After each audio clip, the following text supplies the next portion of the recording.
सभी को। आत्मानुशासन की कक्षा अपन प्रारंभ करते हैं और सबसे पहले करते हैं मंगलाचरण। मंगलाचरण आप सभी की स्क्रीन पर आ रहा है, आप और हम सभी मिलकर मंगलाचरण करते हैं। सभी हाथ जोड़ लेवें। लक्ष्मी निवास निलयम विलीन विलयम निधाय वीरम वीरम आत्मानुशासन महम वक्षे मोक्षाय भाव्यानाम। जो लक्ष्मी के निलय रूप उन अविनाशी प्रभु को उर्धार ग्रंथ रचूं आत्मानुशासन भव्य जनों को है स्वीकार, भव्य जनों को है स्वीकार।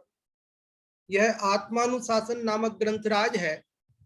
इस ग्रंथ की रचना आज से लगभग 1300 वर्ष पूर्व आचार्य गुणभद्र देव के द्वारा हुई है।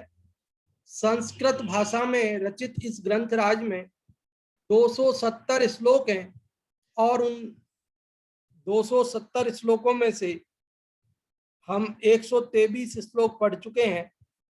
आज हम 124वां श्लोक पढ़ेंगे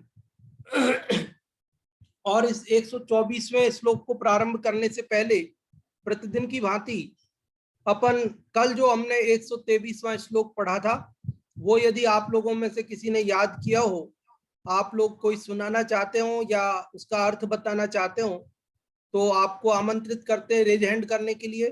जो भी आप में से रेज हैंड करेंगे उनमें से ही किसी को अवसर दिया जाएगा। और सबसे पहले रेज हैंड हुआ है प्रसम भैया आपका, आपको अनम्यूट कर रहे हैं, आप बताएं। विधूत तमसो रागस्तपः श्रुत निबंधनः संध्या रागैवार्कस्य जंतोरभ्युदयाय सः। बहुत अच्छा प्रसम भैया, आपने बताया, आपने याद किया, श्लोक को बिना देखे सुनाया, बहुत बहुत धन्यवाद आपके लिए। और कोई बताना चाहते हैं, कल वाले का अर्थ बताना चाहते हैं कोई? श्लोक सुनाया, अभी अर्थ बताने के लिए अगर कोई रेजेंट करते हैं तो उनको हम सुनेंगे और नहीं तो फिर आगे बढ़ेंगे। हाँ जी, कल क्या बात सुनी थी आपने, कोई बताना चाहेंगे आप में से? हाँ प्रसम भैया, आपने ही रेजेंट किया वापस से, चलो आप ही को अनम्यूट करते हैं। हाँ जी, आपको अनम्यूट कर दिया है प्रसम भैया, बताएं। इस श्लोक में कहते हैं कि विधूत तमसो अर्थात कि जिसने धो डाला है, विधूत अर्थात धो डाला है, नष्ट कर दिया है, तमसो अंधकार को, अर्थात कि ये अर्थात ये मिथ्यात्व रूपी जो अंधकार है, इसको जिसने विधूत नाश कर दिया है, धो डाला है, ऐसे जो ज्ञानी हैं उनका राग वो तप और श्रुत निबंधनः, रागस्तपः श्रुत निबंधनः, वह उनका शुभ राग होता है और वह तप और श्रुत अर्थात जिनवाणी जिनागम से होता है। और कहते हैं उदाहरण देते हुए, जैसे संध्या राग इवार्कस्य जंतोरभ्युदयाय सः, जैसे कि जो प्रातः काल होता है वह सूरज को मतलब उसकी रोशनी बढ़े, प्रकाश बढ़े, उसके लिए प्रातः काल होता है। वैसे ही यह जो ये शुद्ध और ये जो तप है, ये आगम और तप, यह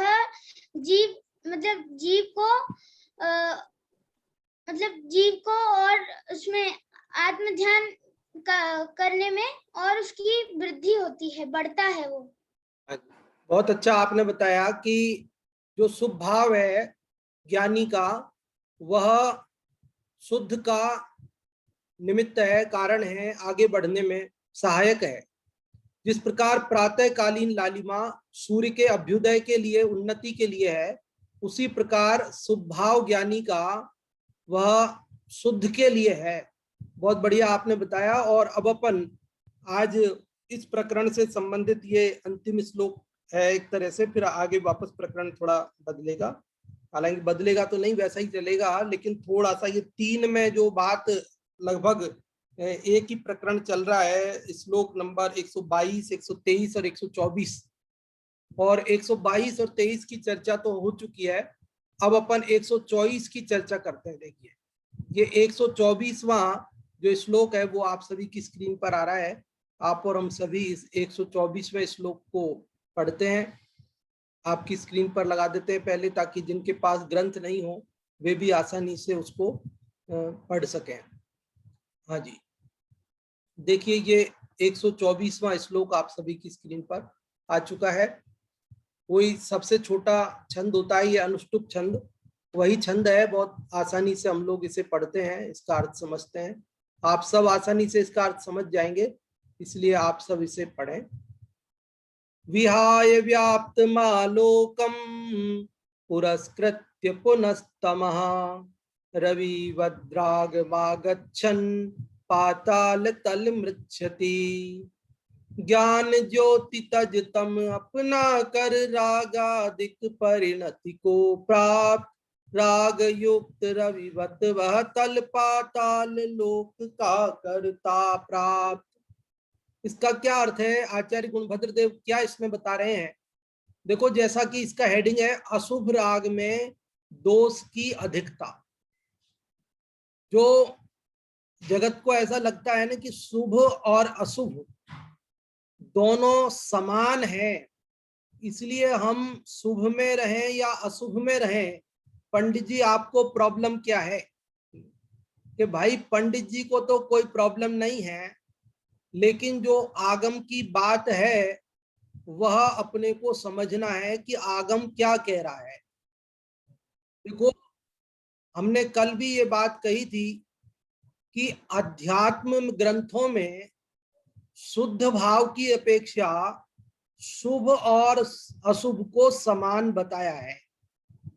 समय सारादि ग्रंथों में आचार्य कुंद देव ने यह बात स्पष्ट रूप से कही है कि पुण्य पाप में अंतर नहीं है, जो न माने बात ये संसार सागर में भ्रमे मद मोह से आच्छन्न वे।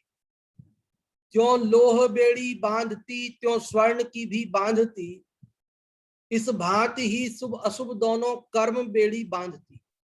ये जो चर्चा है ये आप और हम लोगों के बीच में विशेष चर्चित है, और इसीलिए आप और हम सब शुभ और अशुभ को सर्वथा एक समान मान बैठे हैं। तो आचार्य गुणभद्र देव के इस 124वें श्लोक को भी आपको और हमको पढ़ने की आवश्यकता है। 122, 123 और 124 इन तीनों श्लोकों के संदर्भ में ये चर्चा चल रही है। वहां अध्यात्म ग्रंथों में जो बात कही गई है वह पुण्य पाप के शुभ अशुभ भाव के समानता की बात जो कही गई है वह शुद्ध भाव में जाने के शुद्ध भाव की तुलना करते हुए कही गई है। किंतु यदि शुभ और अशुभ इन दोनों में ही तुलना करनी हो, मान लीजिए हमारे पास शुद्ध में जाने का ऑप्शन नहीं है अभी, तो फिर अब बचता है अशुभ और शुभ। तो प्रश्न ये उठता है कि हम अशुभ में जाएं कि शुभ में जाएं, ये हमारे सामने प्रश्न है। और इस प्रश्न का जवाब जब तक हम नहीं खोज लेते तब तक हम, यही कारण है ना, इस जवाब को समझे बिना लोग स्वच्छंदी हो जाते हैं और वे सोचते हैं कि देखो साहब, पुण्य पाप तो समान बताए हैं, शुभ अशुभ तो समान बताए हैं, इसलिए हम चाहे रात्रि में भोजन करें चाहे दिन में भोजन का नियम लें, क्या फर्क पड़ता है। चाहे हम अभक्ष भक्षण करें और चाहे हम जमीकंद ना खाएं, उससे क्या फर्क पड़ता है। चाहे हम मंदिर आए चाहे न आए, उससे क्या फर्क पड़ता है। चाहे हम पूजन करें और चाहे न करें, उससे क्या फर्क पड़ता है। देखो भैया, जो शुद्ध में जा रहा हो उसके तो कोई फर्क नहीं पड़ता है, मतलब वो तो शुद्ध में चला गया, अब बाहर क्या है नहीं, उससे क्या मतलब है। लेकिन जो शुद्ध में नहीं जा पा रहा है तो उसे अशुभ और शुभ में अंतर है, ये समझना है। देखो ये बात हम कहते हुए भी डरते हैं। डरते इसलिए हैं क्योंकि जो प्रचलित धारा है उस धारा से विपरीत बात कह रहे हैं हम आपसे। लेकिन हम इसलिए कह पा रहे हैं कि हमारे पास आगम का आधार है। हमारे पास आचार्य गुणभद्र देव का यह 124वां श्लोक आपके सामने स्क्रीन पर लगा हुआ है, जिसमें स्पष्ट रूप से वे कह रहे हैं कि अशुभ राग में दोष की अधिकता है। अगर हमने शुभ और अशुभ को समान सर्वथा मान लिया और मानकर शुद्ध में तो नहीं गए और अशुभ में चले गए तो भैया अधिक दोष उत्पन्न होगा, दीर्घ संसार परिभ्रमण होगा, दीर्घ काल तक हमें सत समागम प्राप्त नहीं होंगे। इसलिए बुद्धि पूर्वक शुभ और अशुभ में अंतर जानते हुए और अशुभ से बचकर शुभ में रहना और शुद्ध में जाने की कोशिश करना। और इसीलिए हम रोज बोलते हैं अशुभ में जाना नहीं, शुभ में अटकना नहीं और शुद्ध से भटकना नहीं। इन 3 वाक्यों में, छोटे छोटे वाक्यों में पूरा सार है जिनागम का। क्या कह रहे हैं देखो, इस श्लोक को थोड़ा देखते हैं संस्कृत से। विहाय, विहाय मतलब छोड़कर, व्याप्तम आलोकम, व्याप्तम आलोकम है, संधि विच्छेद करेंगे तो व्याप्तम आलोकम, व्याप्त आलोक को, आलोक मतलब प्रकाश। जो सूर्य दोपहर में चमक रहा था वह अपने चमक को छोड़कर, अपने प्रकाश को छोड़कर पुरस्कृत्य पुनस्तमः, पुरः कृत्य, पुरः मतलब आगे, कृत्य मतलब करके, पुरस्कृत्य मतलब आगे करके, किसको आगे करके, पुनः तमः फिर से अंधकार। जैसे सायंकाल जब सूर्य होता है तो वो कैसा होता है, शाम को जब लालिमा होती है कि उसने अपने आलोक को तो छोड़ दिया, दोपहर की जो जगमगाहट थी ना प्रकाश, उसको तो छोड़ दिया और पुनः अंधकार को आगे कर लिया। अब कहां जाने वाला है वो, शाम के बाद कहां जाने वाला है कि घोर अंधकार में, रात्रि में जाने वाला है।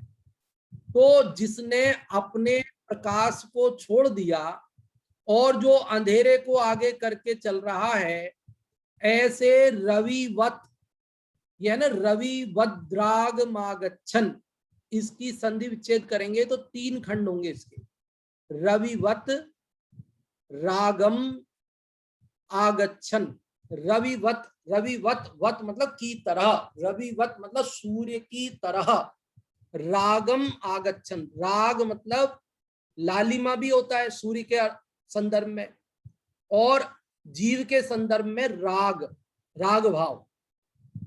तो सूर्य की तरह लालिमा को आगच्छन, पहले सूर्य वाला अर्थ करते हैं अपन, तो सूर्य की तरह लालिमा को आगच्छन मतलब प्राप्त करता हुआ पाताल तलम रिच्छति, पाताल तल को चला जाता है, पाताल तलम रिच्छति मतलब पाताल तल को चला जाता है, मतलब पाताल लोक में चला जाता है।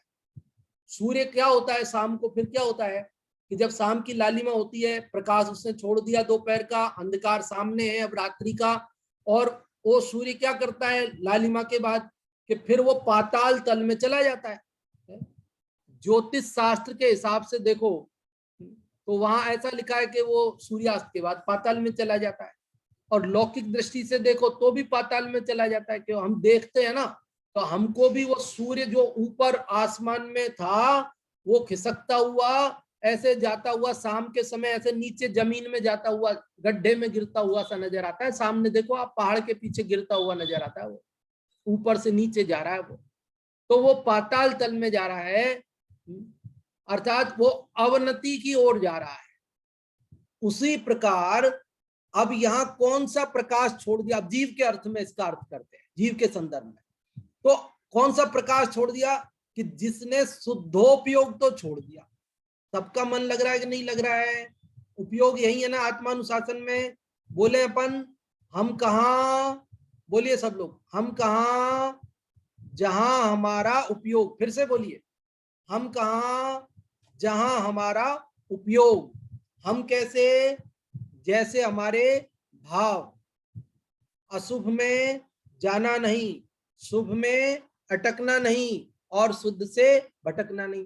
तो अब जीव के संदर्भ में हम बात कर रहे हैं कि जिसने आलोक को छोड़ दिया, मतलब शुद्धोपयोग को छोड़ दिया और पुरस्कृत्य पुनः तमः और अंधकार को आगे कर लिया, मतलब घोर संसार को सामने कर लिया, और वह रविवत सूर्य की तरह रागम आगच्छन, मतलब लालिमा को धारण कर लिया, अर्थात अशुभ भाव को प्राप्त हो गया। वह पाताल तलम रिच्छति, वह पाताल तल में अर्थात दीर्घ संसार में जन्म मरण के फेर में गिर जाता है, पड़ जाता है। तो बंधुओं, ये इस श्लोक का अर्थ आप समझ गए होंगे। एक बार फिर से मैं संक्षेप में बोलता हूं, फिर आप लोगों को बोलने के लिए कहता हूं कि जो सूर्य अपने प्रकाश को छोड़कर और अंधकार को सामने करता है, ऐसा सायंकालीन सूर्य जो लालिमा प्राप्त करते हुए पाताल तल को प्राप्त हो जाता है, उसी प्रकार जो जीव अपने शुद्धोपयोग को छोड़कर और वह शुभोपयोग में को भी छोड़कर अशुभोपयोग में आ जाता है, वह निश्चित रूप से दीर्घ संसार में परिभ्रमण करता है। आप लोगों में से जो भी इसका अर्थ बताना चाहते हैं वे लोग रेज हैंड कर सकते हैं, और जो लोग रेज हैंड करेंगे उन्हीं में से हम किसी को अनम्यूट करेंगे बताने के लिए। और अभी मुन्नी जी आपको अनम्यूट किया है, आप बताएं।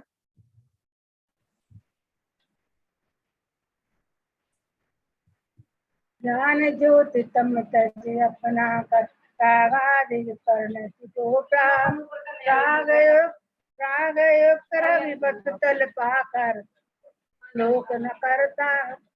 एक मिनट पाताल लोक कर करता प्राप्त। जिस श्लोक में ये बताया है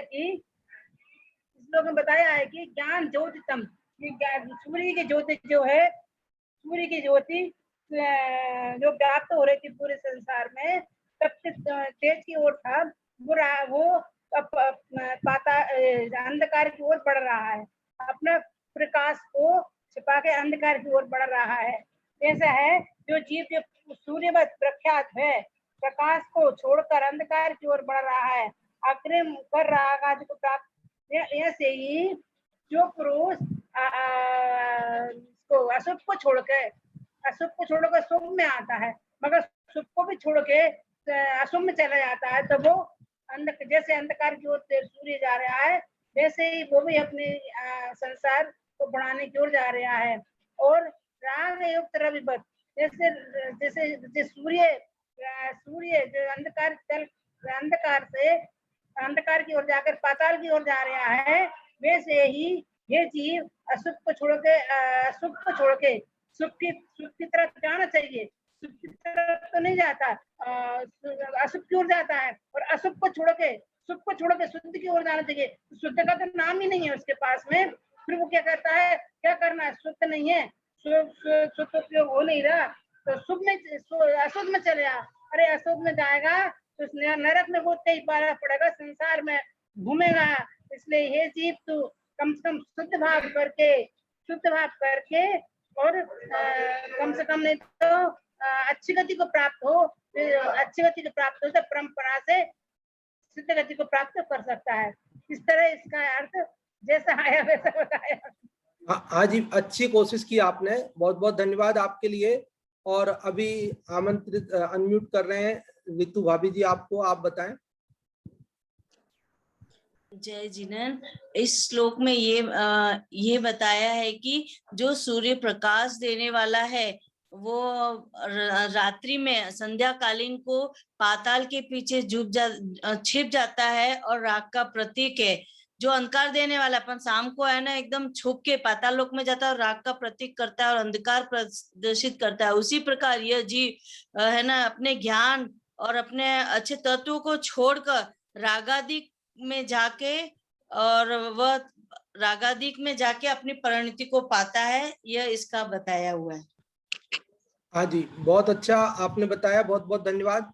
और अब अपन इसका और अनम्यूट कर रहे हैं प्रियंका जी को, आप जो भी बताना चाहते हैं या पाठ करना चाहते हैं।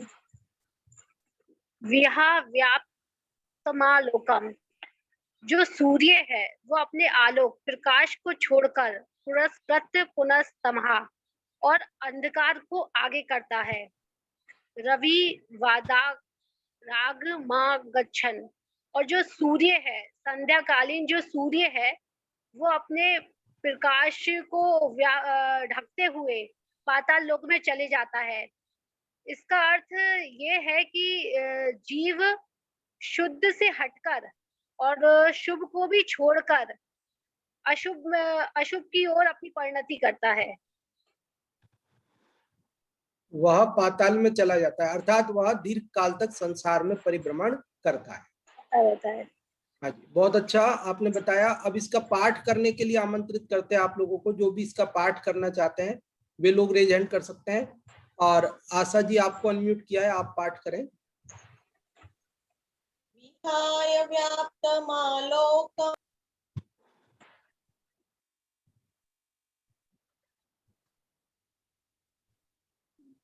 एक, हाँ जी अनम्यूट कर दिया फिर से।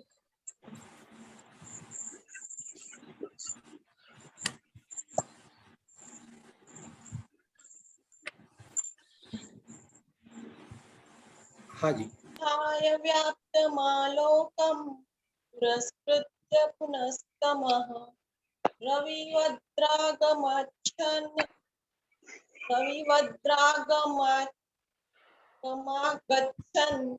पातालतलमृच्छति। हाँ अच्छा बोला आपने। एक शब्द बोलने में जो दिक्कत आ रही थी, मैं बोलता हूँ फिर से, आप ट्राई करिए। रविवद्रागमागच्छन्, रविवद्रागमागच्छन्। हाँ जी बोलने देगा एक बार। रविभद्रागमगच्छन्। हाँ जी बहुत अच्छा। और अब हिंदी वाले का पाठ करने के लिए आमंत्रित करते हैं। जो भी आप में से हिंदी वाले का पाठ करना चाहते हैं, सुधा जी आपको अनम्यूट किया है, आप बताएं। जय जिनेन्द्र पंडित जी। जय जिनेन्द्र। ज्ञान ज्योति तज तम ना कर रागादिक परिणति को प्राप्त, रागी युक्त रविवत वह तल पाताल लोक का को करता प्राप्त। बहुत अच्छा आपने बताया। देखिए अब अपन इसकी थोड़ी चर्चा करते हैं कि इस श्लोक के माध्यम से हम क्या बात समझ रहे हैं। और कल भी हमने जैसा कि आपको कहा था कि अपने को इससे निर्णय करना है अपने को, और ये नहीं धुलमुल वाली स्थिति नहीं कि गंगा गए तो गंगा दास और जमुना गए तो जमुना दास के। कोई यदि हमें शुभ और अशुभ को समान बताए तो हम कहें हाँ समान है, अंतर बताए तो हाँ अंतर है। और अंतर है तो फिर वो किस अपेक्षा से है, और अंतर नहीं है तो वो किस अपेक्षा से नहीं है। वो अपेक्षा भी अपने को ख्याल में होनी चाहिए। और बिना अपेक्षा के हम कुछ भी एक पक्ष मानकर बैठ जाएं तो वह सही बात नहीं होती है। इसलिए अपने को दोनों अपेक्षाओं को भली भांति समझना चाहिए कि आगम में समान कहा है वो किस अपेक्षा से कहा है, और जो इनमें अंतर बताया है वो किस अपेक्षा से बताया है। तो अपने को पहली बात तो ये समझ लेना कि जब हमें शुभ और अशुभ में से ही चुनना होगा कि हमें तो किसमें, तो वो अंतर हमको समझना पड़ेगा उस स्थिति में कि अशुभ तो हमारे लिए पाप बंध का कारण है और वो दुर्गति का कारण है। उसके कारण कुमनुष्य, तिर्यंच, नारकी आदि पर्यायों को प्राप्त होकर दुख कष्ट दीर्घ काल तक संसार में दुख उठाने की स्थितियां बनती है। और यदि हम शुभ भाव में रहते हैं, पुण्य भाव में रहते हैं, तो यहाँ पर कुछ अनुकूल स्थितियां सच्चे देवता गुरु के समागम आदि की प्राप्ति आदि का, क्योंकि ये सब पुण्य योग से ही बनता है, ये तो आप सब जानते हैं। और जब अपने को शुद्ध भाव में जाने का नंबर आए तो फिर ये दोनों समान है ऐसा जानकर उनको छोड़कर आगे बढ़ने की बात है। वहां पुण्य की मिठास नहीं रखनी, शुभ को अच्छा मानकर उससे चिपके नहीं रहना है, क्योंकि वह हमारे लिए केवल पड़ाव है। जब तक हम शुद्ध में नहीं जा पाते तब के लिए विश्राम स्थल है। और जब हमारे को जब वो आ गया अपना शुद्ध का भूमिका, तो फिर तुरंत उसे छोड़ना है। जैसे अपने को मतलब ट्रेन के लिए अपने को वेट करना है, 4 घंटे लेट है ट्रेन, तो अपने को वेटिंग रूम बढ़िया एसी वाला मिल गया तो क्या बढ़िया है, आराम से 4 घंटे अपन आराम कर सकते हैं। नहीं तो प्लेटफार्म पर कहीं यहीं वहीं गर्मी में परेशान होना पड़ेगा। लेकिन बढ़िया एसी वेटिंग रूम तो मिल गया, लेकिन 4 घंटे बाद जब अपनी ट्रेन आ गई तो उसके बाद क्या करें कि उस एसी वेटिंग रूम में ही बैठे रहें या उसे बेरहमी से छोड़ करके तुरंत निकल करके और ट्रेन में बैठे। क्या करें कि यदि उस एसी रूम के लालच में वहीं बैठा रहेगा तो ट्रेन निकल जाएगी तो गंतव्य तक नहीं पहुंच सकेगा। इसलिए जब अपनी ट्रेन आ गई तो तुरंत उस वेटिंग रूम को छोड़ो भैया, वो केवल विश्राम स्थल था, वो हमारी मंजिल नहीं है, हमें मंजिल पर जाना है। तो ये बात अपने को यहाँ भली भांति समझनी है और संतुलन परम आवश्यक है। और अगर हम संतुलन नहीं रखते हैं, शुभ को मुक्ति का कारण मान बैठते हैं तो ये मिथ्यात्व हो जाता है और इसके कारण घोर संसार होता है, परिभ्रमण होता है। और यदि हम उसको सर्वथा समान मानकर अशुभ में प्रवर्तन करने लगते हैं तो वह भी हमें दीर्घ काल तक संसार दुखों का कारण बनता है। इसलिए उसको हमको अच्छी तरह से समझना है, उन दोनों में क्या अंतर है। ये सारी चर्चा 122, 123 और 124 के संदर्भ में मैं समझता हूँ अब अच्छी तरह से स्पष्ट हो गई है।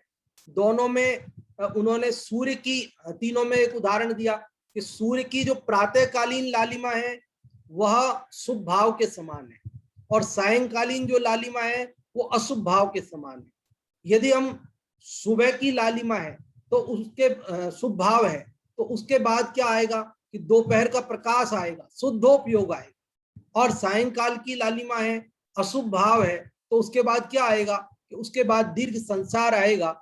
इसलिए हमें ये भली भांति इसके अंतर को समझ करके और उस मार्ग पर आगे बढ़ना चाहिए और स्वच्छंदी नहीं होना चाहिए।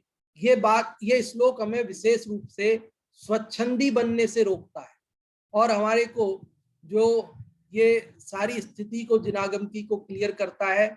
और ये दोनों बातों को हमको समझना है और भली भांति समझना है। आप सबसे मैं ये कहूंगा कि आपको जितना अधिक पूछना हो उतना अधिक पूछें, लेकिन निर्णय करें।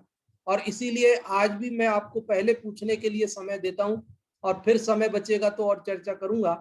आप लोग जो भी पूछना चाहते हैं, क्योंकि अब ये चर्चा इस श्लोक में पूरी हो रही है, फिर अगले श्लोक में ये चर्चा नहीं चलेगी जो अभी पिछले 2 दिनों से भी चल रही है।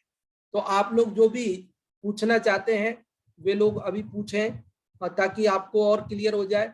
और बताना चाहते हैं तो बताएं, अभी जो श्लोक पढ़ा उसका सार बताना है तो सार बताएं। जो भी बताना चाहते हैं, रेज हैंड करना चाहते हैं, वे लोग कर सकते हैं। बहुत बढ़िया, अनेक लोगों ने रेज हैंड किए हैं और उनमें से हम अभी पहले किसी को अनम्यूट करते हैं। एक को अंगूरी जी आपको अनम्यूट करते हैं, आप बताएं।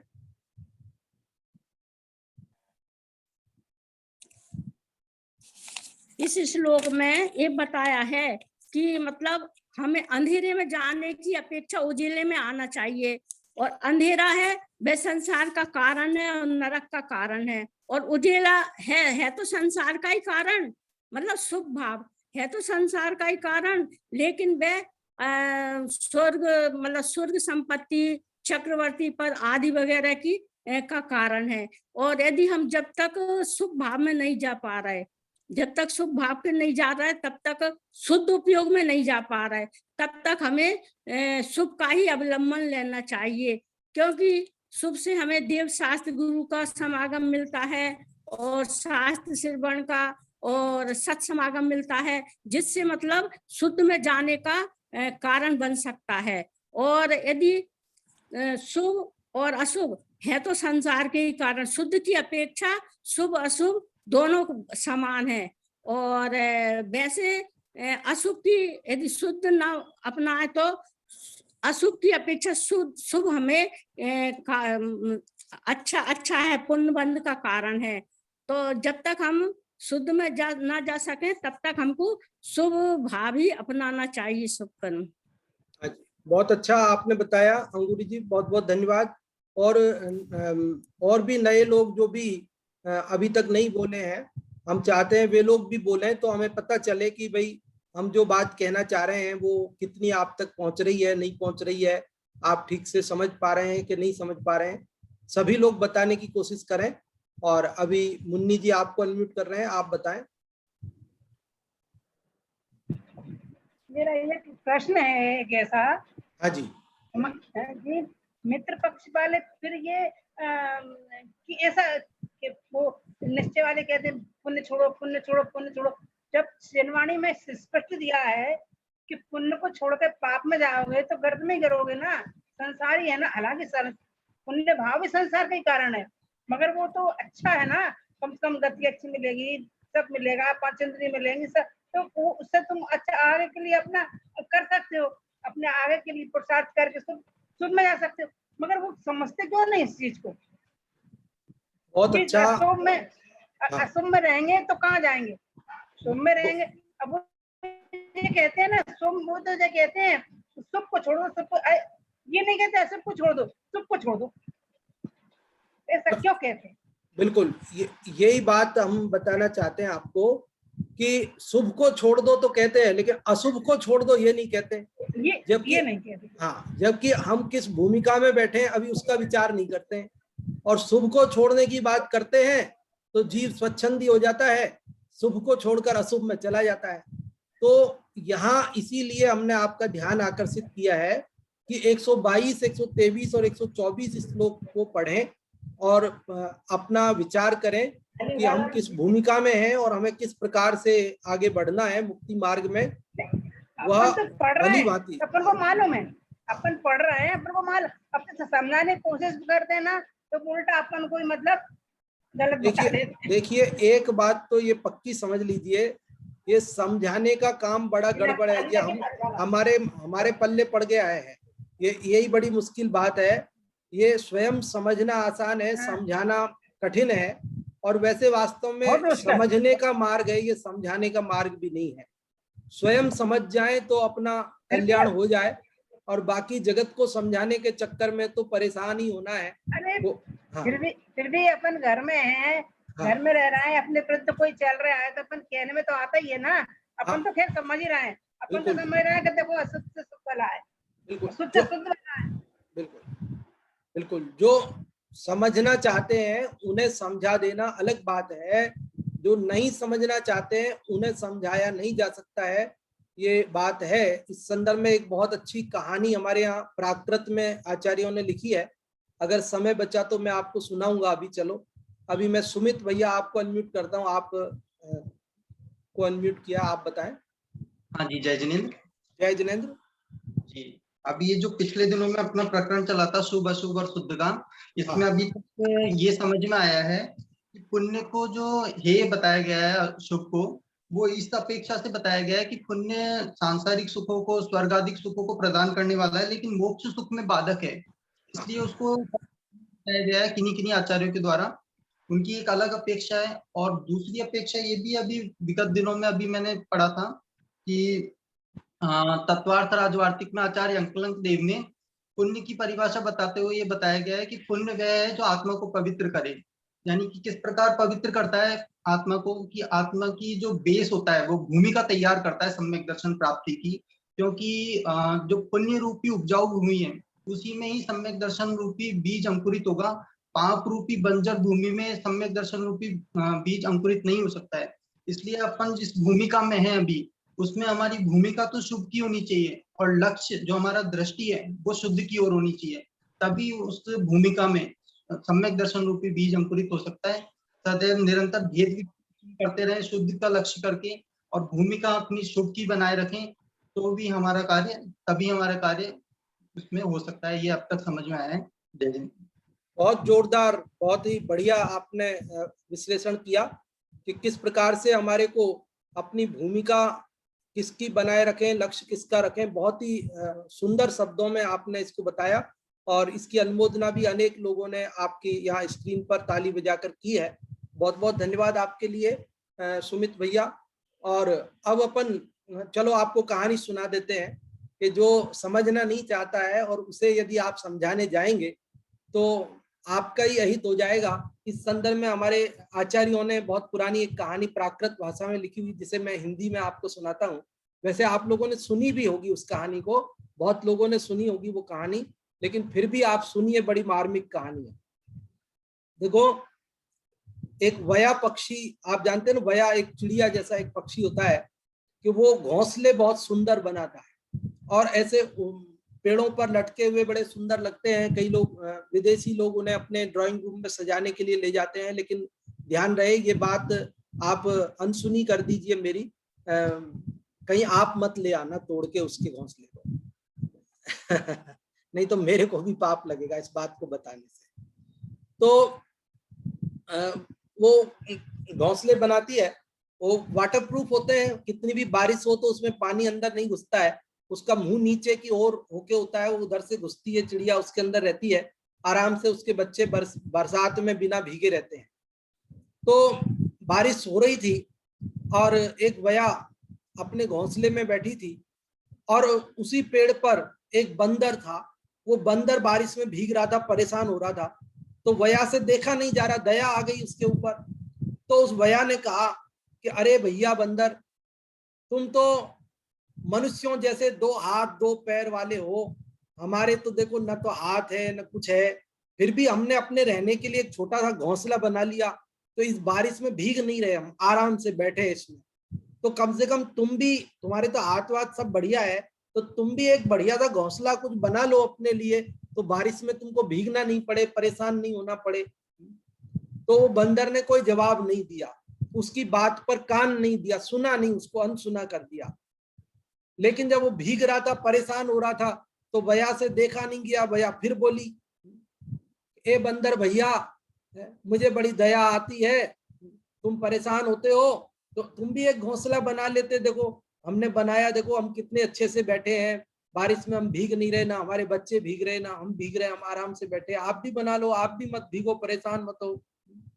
बंदर ने फिर नहीं सुना, तो वया ने फिर कहा, तो जब 2-4 बार कहा तो बंदर को आ गया गुस्सा, और बंदर ने कहा कि अच्छा, उसने उसका घोंसला तोड़ दिया और घोंसला तोड़ के फेंक दिया और कहा कि देख, ज्यादा बोलती थी ना, अब तू भी भीग और मैं भी भीगता हूं, मैं तो भीग ही रहा हूं लेकिन तू भी भीग। तो वया ने बंदर को समझाया, तो उससे क्या हुआ, वया का तो कोई भला नहीं हुआ, बंदर का भी कोई भला नहीं हुआ, और वया का उल्टा बुरा और हुआ। कहते हैं ना, कहावत भी है कि बंदर को समझाने जाए और घर वया का जाए, कि बंदर को समझाने गई और घर वया का और टूट गया। तो ऐसे ही जो समझना नहीं चाहते, उन्हें यदि हम समझाने जाएं तो हम भी संकट में पड़ते हैं, झंझट में पड़ते हैं, झगड़े में पड़ते हैं, हमारी भी मन की शांति भंग होती है। इसलिए वास्तव में जो समझना चाहते हो उन्हें कदाचित समझा देना वो अलग बात है, लेकिन जो नहीं समझना चाहते हो उन्हें समझाने का प्रयास करना, वह तो वया के समान ही है। हमारे आचार्य भगवान पहले ही ये बात कहकर चले गए। इसीलिए हमारे यहाँ तो जो भव्य जीव होते हैं उन्हीं को समझाया जाता है, अभव्यों के लिए देशना नहीं होती है, ये देशना भव्य जीवों के लिए होती है।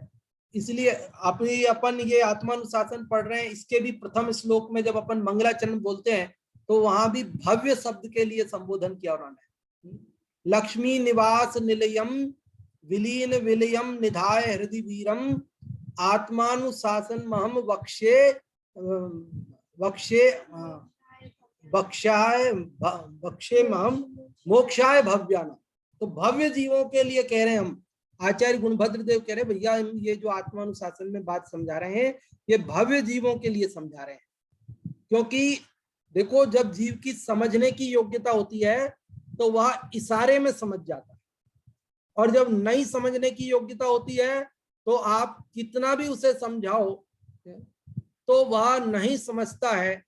इसलिए ये वस्तु स्वतंत्रता को अपने को समझना चाहिए। समझाने का विकल्प ज्ञानी जीवों को भी आता है, आए बिना नहीं रहता, हमारी भूमिका ऐसी ही है। लेकिन सामने वाले की योग्यता हो तो वह समझता है, अन्यथा नहीं समझता है।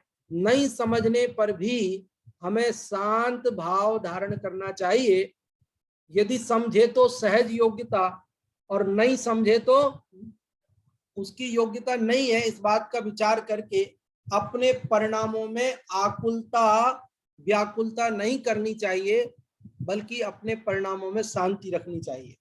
और कम से कम स्वयं को निर्णय अवश्य करना चाहिए कि ये शुभ अशुभ भाव में जो आचार्यों में मतभेद नहीं है, ये बात ध्यान रखें, आचार्यों में मतभेद नहीं है कि साहब आचार्य कुंद और गुणभद्र में कोई मतभेद है।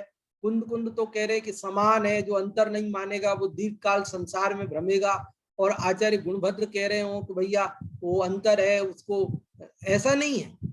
आचार्य गुणभद्र और कुंदाचार्य में कोई मतभेद नहीं है, वे वहां शुद्ध भाव की अपेक्षा उन दोनों की समानता दिखला रहे हैं, और ये यहाँ पर दोनों में अंतर दिखलाकर, क्योंकि आपको मालूम है आचार्य गुणभद्र देव किस प्रसंग में उपदेश उन्होंने प्रारंभ किया है। अपने जो धर्म भाई लोकसेन थे, जो कि धर्म मार्ग से डिग गए थे, शिथिल हो गए थे, तो उन्हें पुनः धर्म में दृढ़ करने के लिए वे उन्हें अशुभ भावों में चले गए थे। उन अशुभ भावों से बचाकर पहले शुभ भाव में स्थापित कर रहे हैं और फिर शुद्ध भाव में स्थापित करेंगे, यही विधि है, और इसी विधि पूर्वक वे उसको बता रहे हैं।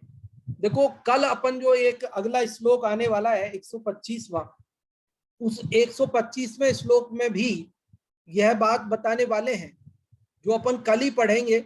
अभी मैं केवल आपको ये बात बताने जा रहा हूं कि इन 3 श्लोकों से संबंधित क्या बात है उसके अंदर, कि इनसे संबंधित ये बात है कि उसमें भी वो ये बताने वाले हैं कि जैसे मान लीजिए कि हमको कहीं घूमने जाना है, कहीं जा रहे हैं, यात्रा पे जा रहे हैं, और अपने पास अच्छे साधन है, मान लो अच्छा गाइड है जो अच्छा मार्गदर्शन कर सकता है, रास्ते में अच्छे हमको विश्राम स्थल है, रुकने के लिए स्थान है, रास्ते में छाया की व्यवस्था है, पानी की व्यवस्था है, तो क्या है हमारा रास्ता सफर आसानी से पार हो जाएगा। और यदि मान लीजिए हमारे रास्ते में कोई हमारे पास मार्गदर्शक नहीं है, कोई गाइड नहीं है, छाया की व्यवस्था नहीं है, पानी की व्यवस्था नहीं है, ठहरने के लिए अच्छे स्थान नहीं है, तो हम यात्रा में परेशान हो जाएंगे, सीधी सी बात है। तो ये बात यहाँ बता रहे हैं कि भैया ये जो स्वभाव है, इसके द्वारा मोक्ष मार्ग में विश्राम स्थल आपको स्वर्ग का मिलेगा। जब तक आपको मोक्ष नहीं होगा तब तक आपको स्वर्ग मिलेगा, उत्कृष्ट शुभ संयोग मिलेंगे, और आपका जो मुक्ति मार्ग है वह मार्ग आसान हो जाएगा। और ये बात हमें विशेष ध्यान देना है कि साधनों से साध्य नहीं मिलता है, मार्ग पर स्वयं चलना होगा तभी मंजिल मिलेगी। साधनों से मार्ग सुविधाजनक जरूर होगा, लेकिन मंजिल चलने से मिलेगी। तो हमें शुद्धोपयोग पर चलना है, पुण्य पाप में अंतर नहीं है, यह श्रद्धा दृढ़ करते हुए, लेकिन उसका जो अंतर है शुभ अशुभ का, उस अंतर को भी समझते हुए और अशुभ से बचना होगा, यह बात हमें समझना है।